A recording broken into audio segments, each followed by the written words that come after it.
السلام عليكم ورحمة الله وبركاته. إن الحمد لله نحمده ونستعينه ونستغفره ونعوذ بالله من شرور أنفسنا ومن سيئات أعمالنا. من يهده الله فلا مضل له ومن يضلل فلا هادي له. أشهد أن لا إله إلا الله وحده لا شريك له وأشهد أن محمدا عبده ورسوله. يا أيها الذين آمنوا اتقوا الله حق تقاته ولا تموتن إلا وأنتم مسلمون. يا أيها الناس اتقوا ربكم الذي خلقكم من نفس واحدة وخلق منها زوجها وبث منهما رجالا كثيرا ونساء واتقوا الله الذي تساءلون به والأرحام إن الله كان عليكم رقيبا. يا أيها الذين آمنوا اتقوا الله وقولوا قولا سديدا يصلح لكم أعمالكم ويغفر لكم ذنوبكم ومن يطع الله ورسوله فقد فاز فوزا عظيما. أما بعد. Saudara Ibn Ustaz Mahdi Syarudin, ikhwati fillah, muslim-muslimat yang dimuliakan Allah sekalian. Alhamdulillah, bersyukur kita kepada Allah Subhanahu wa taala. Kita menyambung kembali kuliah tafsir kita dalam surah As-Saffat pada ayat 114 hingga berikutnya, iaitu firman Allah Subhanahu wa taala, A'udzu billahi minasyaitonir rajim. Wa laqad mananna 'ala Musa wa Harun wa najjaynahuma wa qaumahuma minal karbil 'azim wa nasarnahum fakanu minhumul ghalibin wa atainahumul kitabal mustabin wahadainahuma siratal mustaqim. Dan sungguhnya kami telah menganugerahkan Musa dan Harun, dan kami selamatkan keduanya dan kaum mereka daripada bencana yang besar, dan kami menangkan mereka, maka jadilah mereka para pemenang. Dan kami berikan kepada keduanya kitab yang sangat jelas, serta kami bimbing mereka berdua ke jalan yang lebar lagi lurus.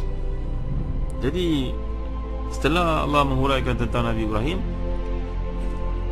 cabaran, ujian yang dialami oleh baginda, kini Allah SWT bawa pula kisah Nabi-Nabi yang lain.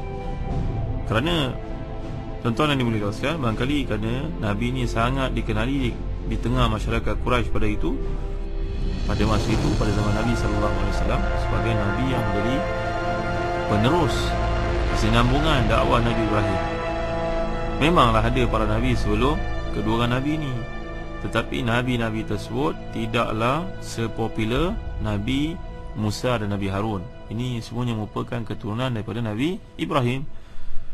Jadi ayat ini menyatakan sungguhnya kami telah menganugerahkan anugerah yang hebat kepada Musa dan saudaranya Harun, iaitu anugerah kenabian dan berbagai bentuk mukjizat. Di samping kami selamatkan mereka dan mereka kedua dan juga kaum mereka daripada bencana yang besar, iaitu kejahatan Firaun dan juga tenteranya. Kami menangkan mereka, iaitu Musa, Harun dan kaum mereka, ketika menghadapi Firaun, dengan menenggelamkan musuh-musuh tersebut. Jadi mereka ni, Nabi Musa, Nabi Harun dan pengikut-pengikut mereka,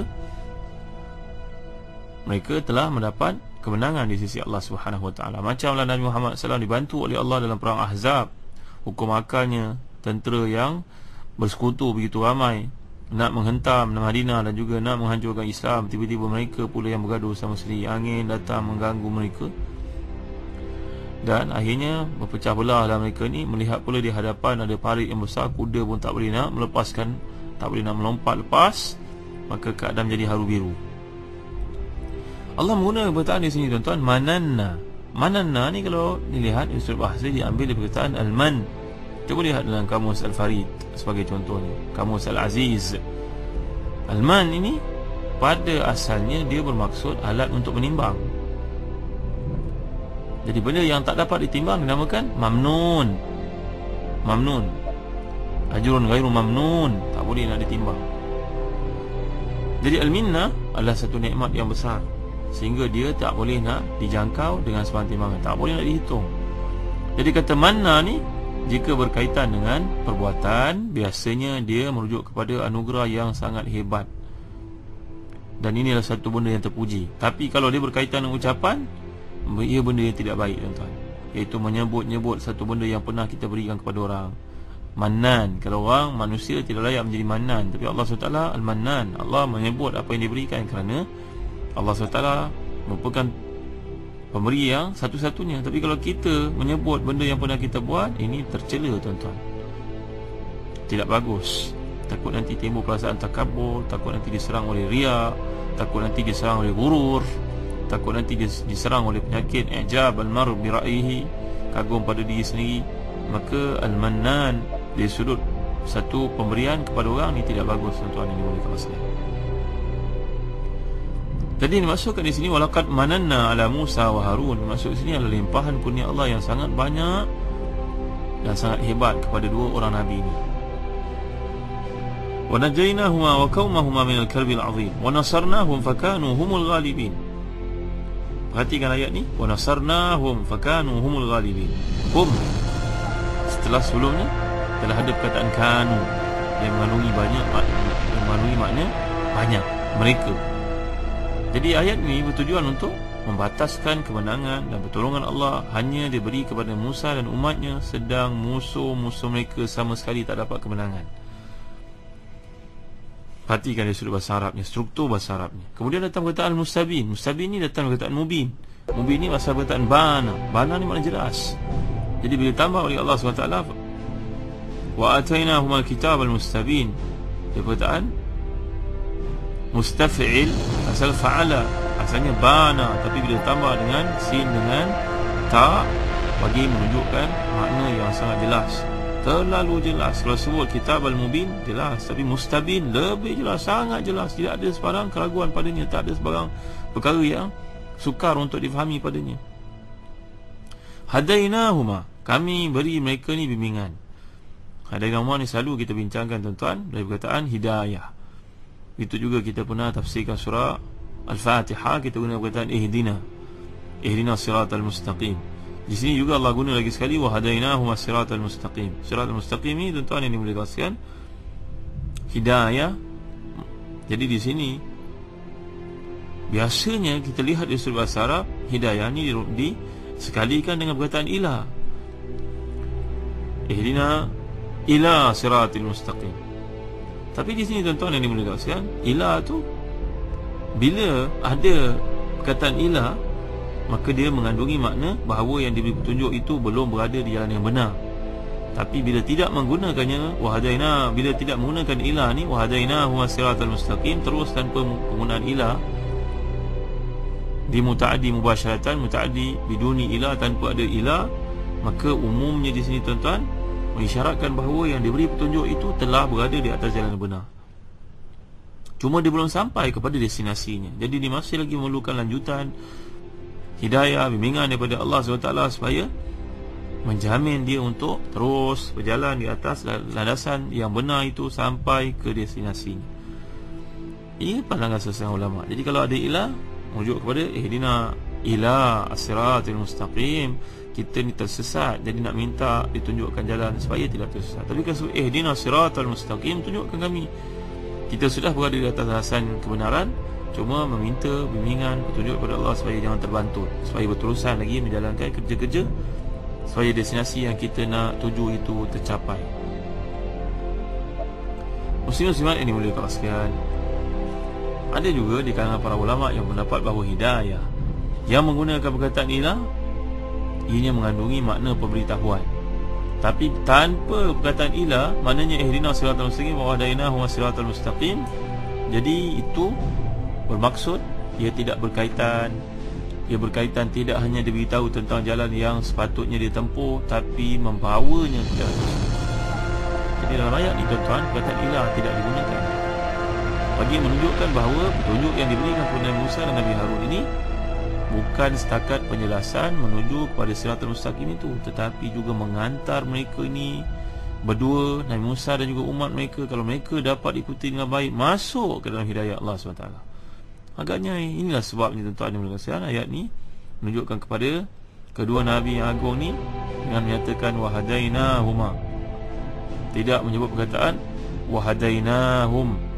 Jadi hadainahuma, hanya kedua orang Nabi ni saja yang dapat nikmat tersebut, tidaklah merujuk kepada Bani Israil sahaja keseluruhan. Sedangkan sebelum itu disebut wa nasarnahum fakanu humul ghalibin wa atainahum al-kitab mustabin wa hadainahum siratal mustaqim.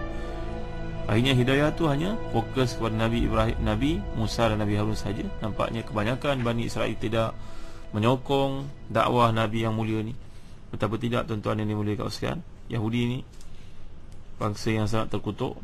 Walaupun mereka mendakwa mereka mengikuti Nabi Musa, mengikuti Nabi Harun, mereka bangga menjadi pengikut pada dua Nabi ni, menolak nabi selain daripada nabi-nabi Bani Israel. Bahkan Nabi Isa pun ditolak, Nabi Muhammad apatah lagi. Tapi nampaknya Allah SWT tidak menerima kebanyakan mereka ni sebagai orang beriman pada masa itu. Kalau masa sekarang lebih-lebih lagi lah tuan-tuan. Pernah saya nyatakan dalam kuliah yang terdahulu, dalam kajian yang dibuat oleh majalah Economist pada bulan Julai, Ogos 2012, nampaknya tuan-tuan yang dimuliakan sekalian, Yahudi ni bilangannya hanya 13 juta saja. Tetapi Masya Allah, satu dunia dikontrolnya, satu dunia ada peranannya. Bilangan mereka tak sampai 14 juta, 13 juta 580 ribu. Di Amerika 5 juta 275 ribu. Di negara haram mereka sendiri, negara haram yang mereka isytiharkan halal itu, Israel, 5 juta 703 ribu 700 orang. Ketiga banyak adalah di France, iaitu sebanyak lebih kurang 5 juta, sebanyak lebih kurang setengah juta, 500 ribu. Bagi negara lain yang turut mempunyai ramai Yahudi, Kanada 375 ribu, Britain 292 ribu, Rusia 205 ribu, di Argentina 182 ribu tuan-tuan yang dimuliakan. Di Australia pun ada 107 ribu.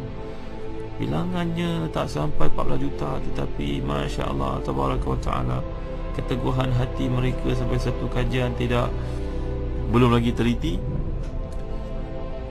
nak menunjukkan ratio orang Yahudi ni begitu taksub kepada peniaga-peniaga di kalangan mereka. Sokongan diberikan walaupun harganya lebih mahal.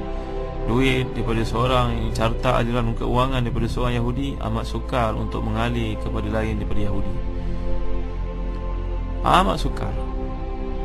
Dah lepas 7 lapisan barulah dia terlepas ke tangan orang lain.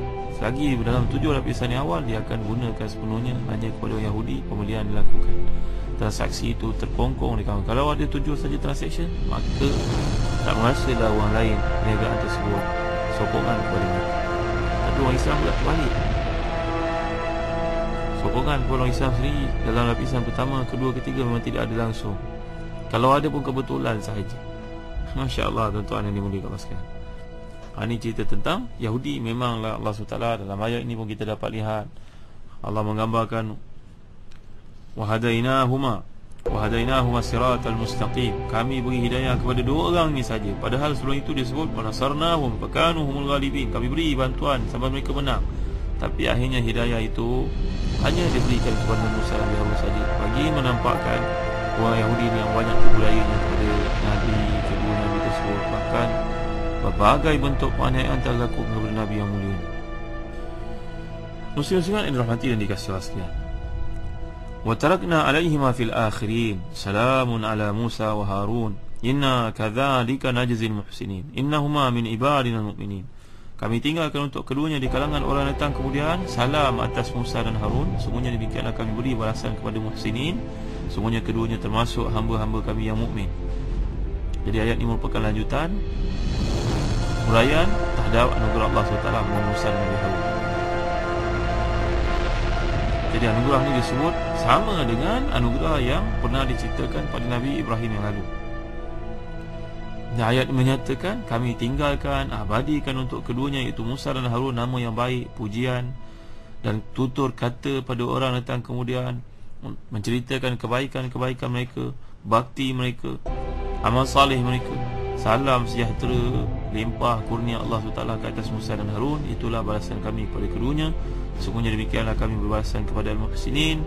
Sungguhnya keduanya termasuk di kalangan hamba-hamba kami yang beriman, yang sangat solid imannya kepada Allah SWT.